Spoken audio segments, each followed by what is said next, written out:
El día de hoy tenemos un invitado muy especial, Donald el Positivo, conocido en San Pedro Sula como uno de los mejores psicólogos clínicos con atención directa y especializado en terapia de pareja, terapia de familias, ¿verdad? Un psicólogo clínico que se orienta específicamente al desarrollo y al alcance del potencial de todos sus pacientes.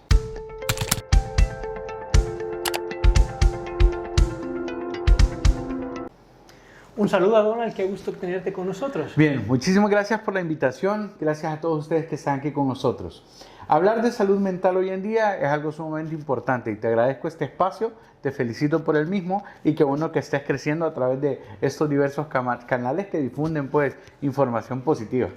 Eso es, ¿verdad? Estamos buscando un poquito, o sea, que las personas generen un poco de conocimiento y conciencia sobre el trabajo que se hace aquí en nuestro país, en nuestra ciudad, ¿no? Claro. Y pues es encantador dialogar, ¿no? Y conocer acerca de las distintas estilos. Donald, me dices que tú eres especialista en terapias de esquemas. A través de los esquemas. Bueno, tengo que retroceder un poco. Me especialicé primero, saqué una maestría en recursos humanos primero. Al inicio, cuando inicié recién la profesión, creo que uno desconoce todavía hacia dónde quiere ir.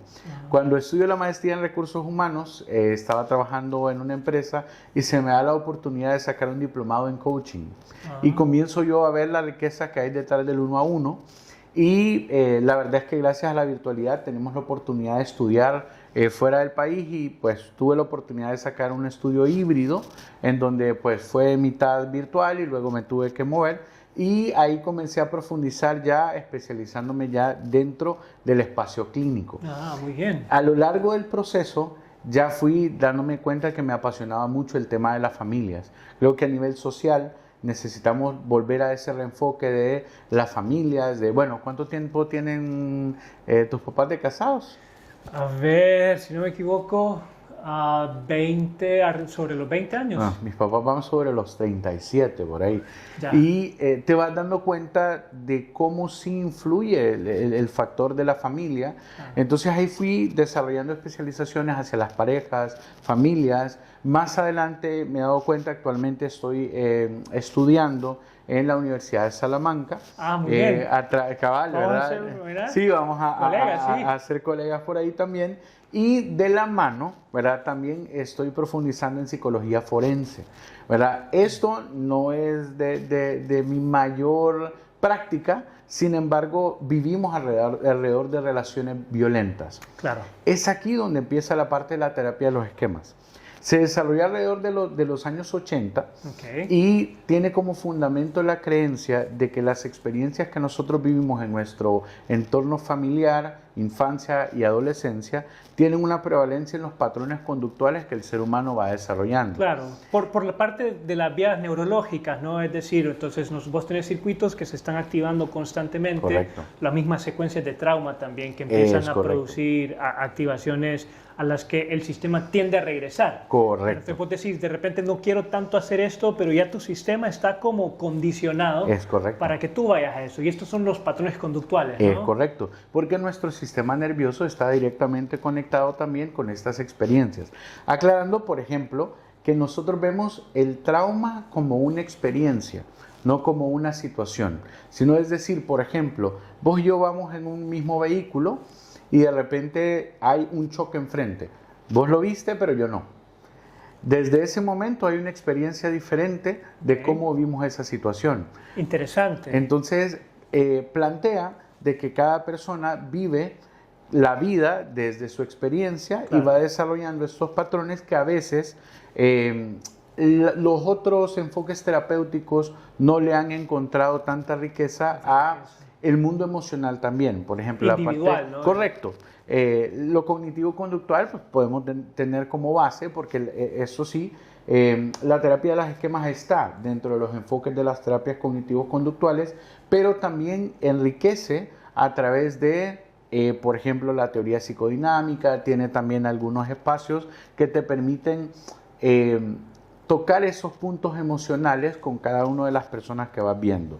Y luego este principio de yo siento lo que siento porque pienso lo que pienso, ¿verdad? Y va metiendo todo este fundamento de la Sí, ciencia. que tiene que ver con que no vemos el mundo como en realidad es, sino que lo vemos como somos nosotros. Es correcto, de acuerdo a nuestras percepciones.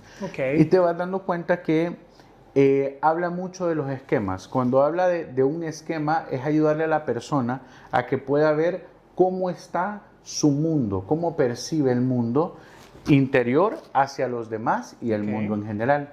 Y explícame un poquito, Donald, esto, ¿cómo explicamos de forma más clara lo que representa un esquema mental, así como digamos para la gente que puede estarnos viendo, ¿no? Para las personas que no tienen formación profesional, ¿de qué forma les puedes hacer entender como qué significa un esquema mental? Bien, desde la teoría de los enfoques planteamos un esquema mental como el conjunto de experiencias que moldean nuestros patrones conductuales, considerando el sistema nervioso, considerando tu proceso de embarazo, porque de igual forma está científicamente comprobado que a veces, por ejemplo, cuando la madre está pasando por alguna experiencia traumática durante su embarazo, hay cosas que se van pasando de generación en generación, ¿verdad? Esto, para los que no lo saben, porque yo esto lo digo mucho, se llama epigenética. Ese es el nombre de ese término, se llama epigenética, que es los factores ambientales, cómo afectan la expresión génica.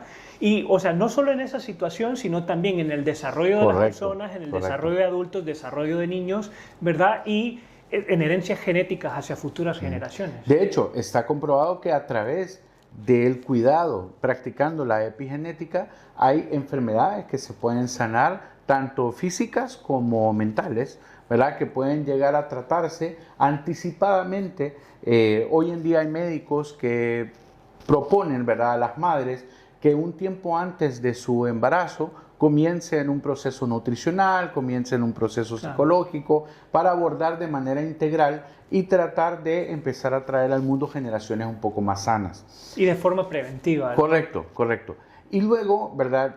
Cuando hablamos del resto de los esquemas, también tenemos que ver que también implica las ideas irracionales y las distorsiones cognitivas. Que ahí es donde yo estoy un poquito más orientado, más aterrizado en el sentido que yo entiendo que el esquema mental, cuando veo a un paciente, de repente son posturas, opiniones, pensamientos a las que tiene tendencia a recurrir, ¿no? Que está estrictamente arraigado. Ajá, entonces es como que de repente yo tengo una opinión sobre una cosa que ha sido forjada a través de todas las experiencias que he tenido en el tiempo, ¿no? Entonces yo tuve esto, tuve aquello, entonces me han hecho llegar a creer en estas cosas y no sé si será bueno o no tener estos esquemas. ¿Deberían ser rígidos o deberían ser flexibles? Yo creo que necesitamos aprender a desarrollar a través de la flexibilidad esquemas adaptativos. Claro. Porque no podemos detenernos sobre un estilo de pensamiento tan estricto, porque el mundo es cambiante. Exactamente. Desde el mundo educativo hasta la crianza familiar. La cultura latinoamericana,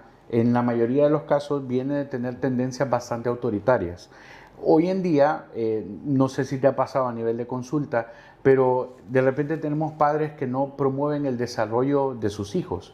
Y tenés adultos de 30, 40 años que todavía viven en la búsqueda de la aprobación de sus padres, porque esos son los esquemas, ¿verdad? Sí, sí. Justo hace poco estábamos hablando de eso, ¿no? Y del típico adulto con síndrome de Estocolmo que te dice, no, mi papá a mí me pegaba y yo estoy bien, mírame. Entonces, ¿por qué razón me dices que yo no corrija a mi hijo, no? Correcto. Y a lo largo de todo ese proceso, ahí, por ejemplo, es un perfecto ejemplo de un esquema, porque vamos repitiendo esos mismos patrones. El psicoanálisis lo plantea como la compulsión a la repetición, ¿verdad? Que es el hecho de estar buscando constantemente volver a donde nuestro sistema nervioso está acostumbrado. ¿Qué pasa con estos esquemas? Esto es como de repente, ¿cómo se llama esta película de Disney de la muchacha que muerde la manzana? No. ¿Blancanieves? Blancanieves. Esto es como que de repente tenés un niño de 5 o 7 años que todavía no comprende, ¿verdad?, totalidad que es una película y la mira con sus primitos y sus primitas y está esperando que de algún momento Blancanieves no muerda la manzana. Es decir, cuando ya sabes que ese patrón se va a seguir repitiendo, pero tu intención es cambiarlo. Claro. Entonces, dentro de tu esquema va a estar la aceptación de esa conducta que te hace daño, pero con la esperanza humana de que esa situación cambie.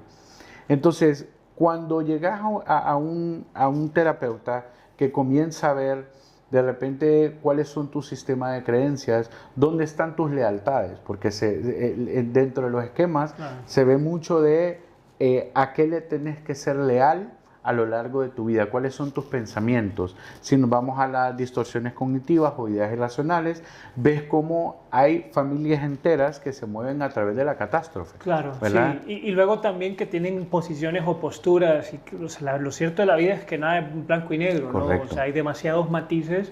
Y constantemente, o sea, incluso para uno puede ser relativamente difícil venir y decir, o sea, realmente estoy bien segmentando en este esquema, tendría yo que ser más flexible con esto, tendría que ser yo más, ¿verdad? Y sobre nuestras propias posturas, o a veces incluso con temas relacionados con la ciencia, que tienen que ver con, o sea, qué es lo que sabemos ahora comparado a lo que sabíamos hace 6 años, cómo han cambiado las cosas. Entonces, cuando tú te apegas a decir, no es que esto es así, podría ser que no lo fuera así, ¿no? Y es correcto. La ciencia también tenemos que estar abiertos a la crítica, ¿no? Claro. Porque, y a la posibilidad de cuestionar también. Exactamente. Que creo que eso es algo que nos ha pasado mucho desde la parte psicológica. Pues nosotros cuando estábamos en la universidad nos enseñaban, ¿verdad?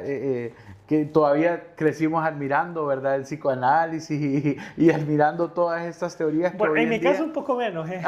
Bueno, pero dentro, o sea, a medida te vas desarrollando, te vas dando cuenta que hay muchas de las cosas que aprendimos en aquellos entonces que ya necesitamos cuestionar, que necesitamos implementar otros estudios para poder llevar a cabo un servicio de calidad. Dentro de las terapias de los esquemas, una de las primeras cosas que se le enseña a las personas es a identificar su historia personal, de dónde viene y aceptar bajo las circunstancias en las que creció. Por ejemplo, ¿verdad? Si entre mis hermanos y yo, ¿verdad? Saludos a mi señora madre, pero si entre mis hermanos y yo hay una diferencia de 12 años, pues así como que tan planificado no creo que haya sido, pero no significa que no fuiste amado si te pasó. ¿Y por qué es importante aceptar este esquema? Porque sí hay determinadas formas de relacionarnos y le enseñamos a los pacientes a que puedan ver la diferencia entre una relación y un vínculo. Es decir, yo puedo tener... Siempre buscando la capacidad de adaptación. Es ¿no? correcto, para poder enseñarle a la persona a adaptarse a la realidad con lo que tiene en el presente hoy. Porque creo que hay enfoques terapéuticos también que se pueden enfocar mucho en el pasado, ¿verdad? Lo cual creo que sí necesitamos comprender un poco de dónde venimos, pero no podemos estancarnos en nuestra historia personal porque eso termina construyendo la narrativa. La narrativa personal dentro de la teoría de los esquemas son todas aquellas, es los cuentos que te cuentas, ¿verdad? Es la historia que tú te cuentas a ti y de ti mismo. Y eventualmente tenemos que evolucionar a también trabajar en estrategias que favorezcan la adaptación en el momento presente. Es correcto, porque de hecho, cuando consideramos que hay una estrategia que no favorece la adaptación del tiempo presente, nosotros podemos ver perfecto cuando una persona considera, porque esto se da, un embarazo prematuro, un embarazo cuando una pareja está en medio de un conflicto, cuando hay infidelidad. Dentro de todo este proceso, si la persona, por ejemplo, su narrativa es que creció siendo rechazado, de manera inconsciente va a buscar una y otra vez repetir ese esquema de rechazo. Me parece muy interesante, sí. ¿Por qué no intentemos verlo desde un punto de vista un poco práctico? Mira, ahorita he tenido un paciente, este es un chico, tiene que entre 11 y 12 años, más o menos ahí está en ese rango de edad. Tiene dificultades académicas, pero uno de los problemas emocionales más grandes que estamos observando en él en este momento es que el papá no le presta atención. El papá está súper ocupado, ¿verdad? Pasa haciendo sus cosas y el chico viene y te dice, y te lo dice con lágrimas en los ojos y te dice, aun cuando está conmigo, él no está. Correcto. ¿Verdad? Entonces, es un padre. Entonces, ¿cómo podemos, a través de los esquemas, ayudarle a este chico? Porque, como tú dices, ¿no? O sea, las experiencias pasadas, pero también esta experiencia que está viviendo él actualmente, que lo está afectando a muchos niveles. Correcto, correcto. De hecho, porque, bueno, hablaste de un tema de la parte que se consideraría una paternidad ausente, a pesar de que sí está, pero sí hay una ausencia emocional, ¿verdad? El niño no tiene un vínculo con su papá. El niño puede llegar y tener una relación con su papá, que hablamos de una parte más superficial, donde puede ir, saludarlo, Lo quiere porque aprende a quererlo, porque mamá le enseñó que cuando papá llega lo tiene que saludar, le tiene que dar un abrazo, lo tiene que atender, pero genuinamente el padre no se ha forjado, no se ha esforzado por formar estas experiencias que van a determinar, ¿verdad? Les llamo acariciar la amígdala, ¿verdad? Que es ir fomentando estas experiencias que van a dejar en el individuo memorias agradables hacia la persona con quien se está relacionando, ¿eh? Porque la amígdala, para aquellos que no lo saben, no son las amígdalas de la garganta, sino que hay una estructura en el cerebro, ¿no?, que se encarga en gran medida de activar emociones y regular emociones, ¿verdad? Entonces, a eso nos referimos con acariciarla, ¿no?, que tiene que ver con ayudar a... La formación de experiencias positivas, ¿verdad? Porque va a generar no solamente químicos en el cerebro que le van a favorecer al niño para su desarrollo en general. Pero también fomentar su autoestima, Correcto. fomentar su crecimiento personal. Y tenemos este niño, ¿verdad?, que está desarrollándose hacia la adolescencia, donde él considera que estando aún con su padre se siente solo. Entonces te vas dando cuenta que probablemente él se vaya sintiendo desatendido. ¿Cuál es la probabilidad dentro de la teoría de los esquemas? Que de repente él va a buscar relacionarse con personas a nivel de sus relaciones interpersonales que lo hagan sentir de la misma manera. Entonces de repente se fija en la chica que él tiene que trabajar para que lo quieran, para ser visto. En donde él se tiene que sobreesforzar para sentir que le prestan atención. Sí, y eso sí que me suena mucho de psicoanálisis, ¿no? Correcto. Esa parte sí lo ubico por ahí, ¿no? Correcto.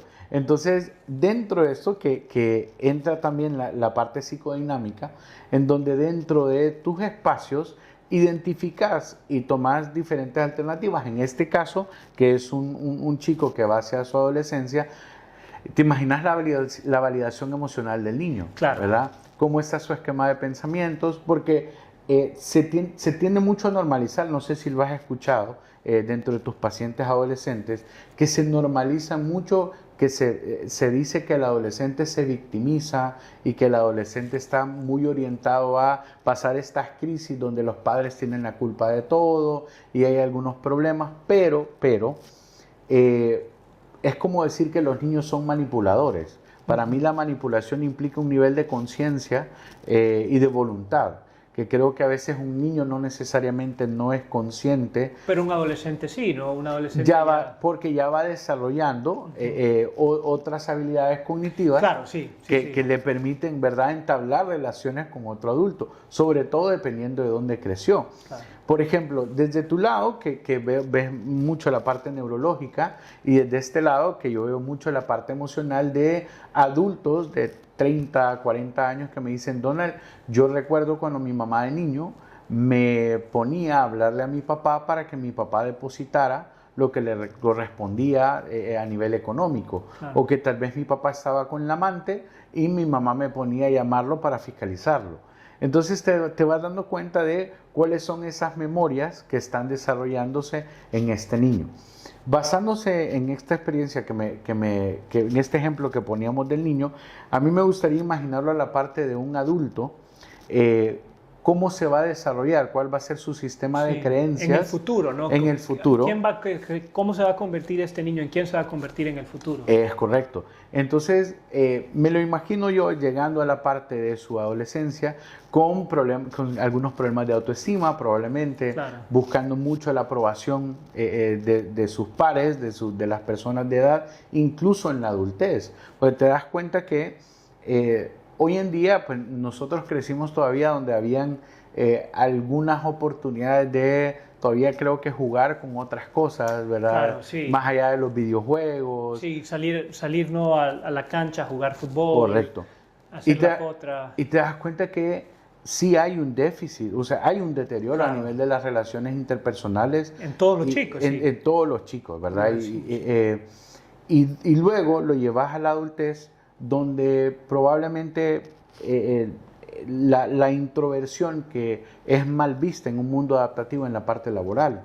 ¿Qué pasa con una persona que llega a su trabajo y de repente es el mejor alumno, ¿verdad?, con una estructura muy rígida, claro, de siempre sacar 99 cienes, 99 cienes, sí, le cuesta 99 decir cienes. no, ¿verdad? Dentro de la empresa le cuesta decir correcto. no, se transforma en la persona que constantemente están cargando y es un buen empleado, y entonces como es un buen empleado, en vez de decirle como estos son los méritos que vas a tener, o sea, lo que le dan es más trabajo para Correcto, que haga, ¿no? Entonces, correcto. Y se sobreexige y de repente ahí es donde metemos un poco la somatización, ¿verdad? Donde la somatización yo le digo a la gente, todo lo que su boca no exprese, su cuerpo de alguna manera lo sí, va a expresar. las emociones terminan en algún lugar en el cuerpo. Correcto. El sistema, de hecho, una de las cosas que sucede a nivel de nuestro sistema digestivo, pues es que el colon es un receptor de emociones. O sea, sí, puedes ver una parte... Hay una gran cantidad de neuronas en el colon, en el estómago, correcto, en el estómago. Que de hecho se le llama el segundo cerebro, ¿verdad? También. Exactamente. Porque dentro de esto podemos notar... Más que en el corazón, curiosamente. De hecho, y puedes notar cómo hay personas perfeccionistas, controladoras, demasiado rígidas, que de repente tienen problemas de gastritis, acidez, reflujo, sí, estreñimiento, porque su forma, ahí es donde vamos a los esquemas, su forma de enfrentarse a la vida es a través del control, ese es su esquema. Sí, el locus de control, ¿no? Es correcto. Y creyendo que dentro de mi control, porque es cierto, tenemos un locus de control interno y externo, yo puedo pensar que yo puedo controlar todo en la vida y también que no controlo nada y que soy una víctima de las circunstancias.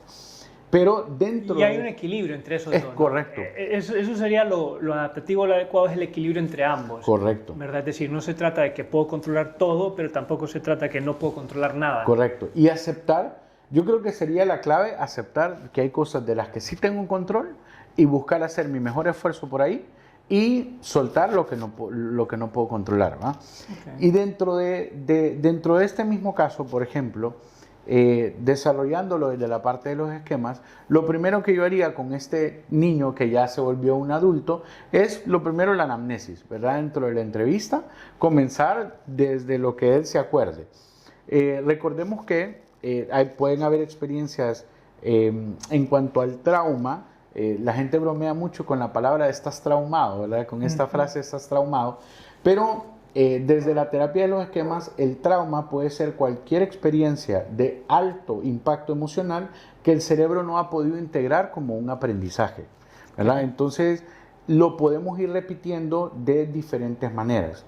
Eso me parece muy importante porque cuando trabajamos con algunos pacientes intentamos precisamente de cuando un trauma deja de ser una herida que sigue afectándote y controlando tu conducta en el momento presente. ¿En qué momento un trauma deja de hacer eso, ¿no? Entonces de repente a mí me molestaron cuando era pequeño y entonces tengo un trauma en relación a exponer en público, por dar un ejemplo, ¿no?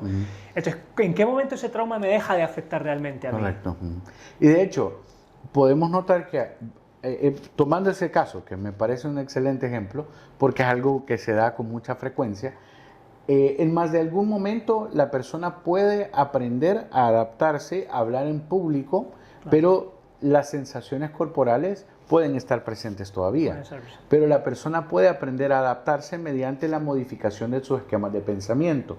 ¿Qué podríamos decir? Por ejemplo... Esto fue algo que me ayudó, me hizo crecer. Es correcto. De alguna forma. O aceptar que no soy lo que los demás piensan de mí, ¿verdad? O el hecho de pensar que lo que me pasó, yo no tenía las mismas herramientas de niño de las que tengo ahora de adulto, claro. Porque si bien es cierto, de niño me molestaron porque iba a hablar en público, hoy en día de adulto yo ya tengo otras herramientas. Yo con mis pacientes les pongo mucho este ejemplo de... a veces les digo en consulta, mándeme un BlackBerry Messenger. Entonces me dicen, no, pues ya no existe. Bueno, esa persona que usted fue en el pasado tampoco existe. Claro. Pues los seres humanos no estamos llamados a la involución. Claro, tenemos que evolucionar, correcto, realizarnos, ¿no? Muy bien, Donald. A ver, cuéntanos un poquito acerca de cómo trabajas, dónde puede encontrarte la gente, cómo puede contactar contigo. Bueno, a raíz de la pandemia hemos desarrollado pues un sistema de terapias virtuales. No sé si recordás de Renato Pineda. Sí.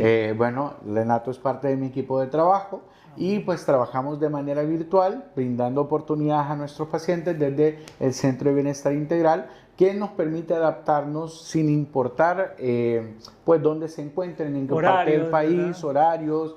Tenemos pacientes en todas partes del mundo, que nos permite atenderles bastante enfocados hay muchas personas hondureñas fuera del país que no tienen oportunidades económicas, claro, para poder costear, ¿verdad?, en otro país, o que el terapeuta no entiende, ¿verdad?, sí, la parte de la cultura. De la cultura, sí, porque hay una brecha cultural ahí que es muy importante y luego afecta mucho. Yo siempre le digo a las personas que escoger un terapeuta, especialmente dentro del área clínica, ¿verdad?, dentro de lo que es la psicología clínica, escoger un terapeuta es como escoger un novio. Entonces, correcto, hay muchas características de la persona que tienen que ir acorde a, correcto, expectativas que tú tengas, y no tiene nada que ver con quién es el terapeuta, correcto, su experiencia, su capacidad, o la profesión, o incluso la corriente terapéutica que use, correcto, ¿verdad? Pero se trata mucho de características. De repente hay personas que dicen, yo prefiero a alguien que sea mayor. De repente hay personas que dicen, ese concepto mayor me recuerda mucho a mi papá, así que yo prefiero a alguien que, correcto, sea más como cercano a mi edad, ¿no? Y de hecho, no hay nada de malo tampoco en cambiar. Yo siempre propongo mucho la comunicación, en donde no hay nada de malo, y yo creo que un consejo para los terapeutas es también tener el autoconocimiento y la madurez profesional suficiente para determinar cuando este caso no es para mí. Claro. ¿Verdad? O cuando ya hiciste lo que podías hacer, ¿no? Es decir, ya trabajé lo que yo normalmente trabajaría en ese paciente, o sea, creo que es la intervención que yo haría, no tengo más herramientas. Correcto. El paciente sigue queriendo, entonces... El hecho de poder referir, ¿verdad? Por ejemplo, yo usualmente le refiero a mi colega José Ricardo, así que pueden confiar en él, pero dentro de los procesos de desarrollo humanos que tenemos en la terapia, siempre piensen algo, en su bienestar.